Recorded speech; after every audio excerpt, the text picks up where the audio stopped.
کو بتائیں کہ کراچی میں دہشت گردی میں گرفتار ملزمان کے تانے بانے ایران میں موجود پاکستان دشمن دہشت گرد تنظیموں سے ملتے ہیں۔ دوران تفتیش انکشاف ہوا ہے کہ بھارتی خفیہ ایجنسی را پاکستان دشمن جماعتوں کو آپریٹ کرتی ہے۔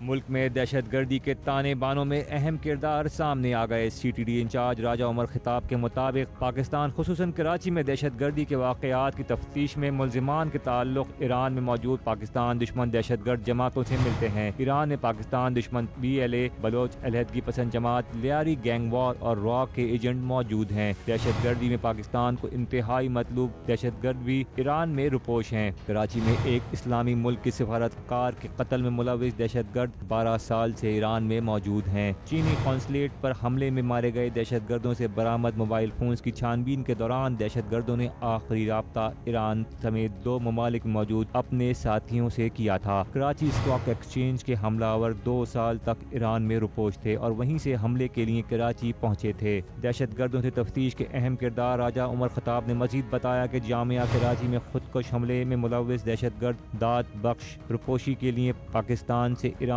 کی جانب فرار ہوا اور ایرانی انٹیلیجنس کی مدد سے افغانستان میں موجود بشیر زیب سے ملاقات کی تھی۔ فرقہ وارانہ دہشت گردی اور ٹیررزم فنڈنگ کے براہ راست تانے بانے ایران میں موجود پاکستان دشمن جماعتوں اور بھارتی خفیہ ایجنسی را سے ملتے ہیں۔ Imran Hafeez, Dawn News, Karachi.